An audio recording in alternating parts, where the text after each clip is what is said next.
কালকে আমিরে জামাত এবং শায়েখে চরমনায় যারা আছে সব এক হয়ে যায়নি? ছোটখাটো মলমালিল্য যা ছিল কালকে সব ধুয়ে মুছে শেষ হয়ে গেছে। আমরা চাই সবাই এক হোক, চর্ম চোখে অন্তত যেন দেখে যেতে পারি যে ৫৬,০০০ বর্গ মাইল কোরআনে কারিম দিয়ে চলছে। এটা রজব মাস। কি মাস? এই রজব মাসে আল্লাহ রাব্বুল আলামিন একটা নতুন রাষ্ট্র সাজাতে হলে কি কি করা লাগে? আরে ভাই, দেশে ইসলাম আসলে সবচাইতে বেশি নিরাপদে থাকবে, সম্মানে থাকবে মেয়েরা। এখন নিরাপদে আছে, সম্মানে আছে। ইসলামে দেশে আসলে আমাদের যে যৌতুক, এটা আগে বন্ধ হবে। আর এই যে বরযাত্রী খাওয়া, এটা বন্ধ হয়ে পরবর্তীতে চালু হবে অলিমা, নবীজি যেটা করেছিলেন। সুতরাং মেয়েরা যারা আওয়াজ শুনতে পাচ্ছেন, যারা যে দুর্বিসন্ধি নিয়ে আপনাদেরকে ওলট পালট বোঝা, কিচ্ছু বিশ্বাস করবেন না, ওগুলো সব ধান্দাবাজ। নতুন নতুন কিছু মুনাফিক পয়দা হচ্ছে এই দেশে। ইসলামের এই জোয়ার বাংলাদেশ না, America, voice of America report দিচ্ছে, আমেরিকার গোয়েন্দা সংস্থা যারা আছে তারা রিপোর্ট দিচ্ছে যে বাংলাদেশের তৃতীয় একটা শক্তি, বিশেষ করে ইসলাম, এরা বাংলার চেয়ারে আসার সম্ভাবনা সবচাইতে বেশি। ওরা কি আন্দাজে রিপোর্ট বানিয়েছে? আর ওরা কি আমার খালাতো ভাই? আমাদের দেখতেই পারে না। তার মানে রিপোর্ট একেবারে ফেলে দেওয়ার মতো না, 100% সত্য।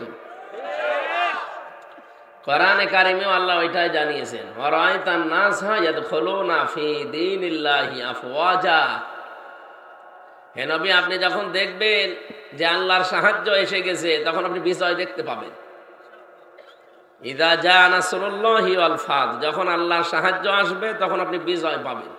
বিজয়ের যে নমুনা আছে যতগুলো, তার এক নম্বরে এই, দলে দলে পালে পালে মানুষ ইসলামে প্রবেশ করবে। আপনি আগস্টের 5 তারিখের আগের জরিপগুলো দেখবেন, আর এই 4.5 মাস 5 মাস হয়ে গেল এই জরিপগুলো এখন দেখেন। এই আজকের জরিপ, এটা আমি আজকে দেখলাম, ভয়েস অফ আমেরিকা, আমেরিকার গোয়েন্দা সংস্থা যারা আছে তারা রিপোর্ট দিচ্ছে। আর আপনি রিপোর্ট মানবেন না? মানে কাজ হয়ে গেলে তখন মানবেন। তারা জানাতে চাচ্ছে যে আগস্টের 5 তারিখের আগে এই দেশে মানুষ 100 জনের মাত্র 15 জন মানুষ কোরআনের বিধান কায়েম হোক এটা চাইবে। মাত্র 15 জন। কত? 100 জনের, জবান খোলেন না কেন? 100 জনের। কিন্তু জানুয়ারি মাস থেকে 1 তারিখ থেকে আরম্ভ হয়েছে। এখন রিপোর্ট পাওয়া যাচ্ছে এই দেশে 100 জনের 58 জন মানুষ চাচ্ছে কোরআনের বিধানে দেশে কায়েম হোক। গতকাল আমিরে জামাত ডক্টর শফিকুর রহমান ছিলেন রাকিব, বরিশাল, একজন হিন্দু। ওনার আগে দেখলাম বক্তব্য দিচ্ছে, কি হালদার যেন নাম, একটা হিন্দু নেতা।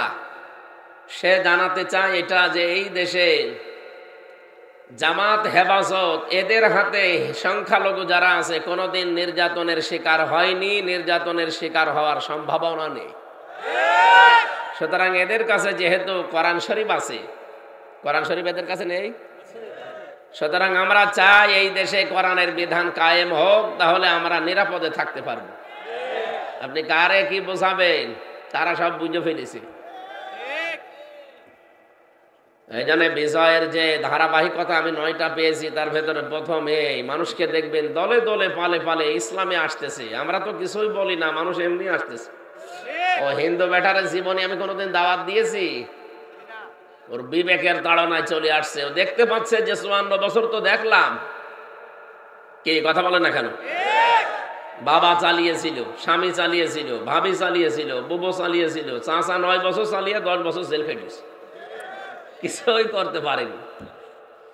এখন শুধু কোরআনের নিয়ম নীতিটা বাকি আছে, এটা একটু দেখি কেমন লাগে। ওরা যেহেতু আওয়াজ তুলেছে, আর আমেরিকার মতো দেশ আন্দাজে কিছু বলার কথা না, যেহেতু রিপোর্ট দিচ্ছে তৃতীয় একটা শক্তি ঐক্যবদ্ধ হচ্ছে, আর আমরা দেখতেও পাচ্ছি।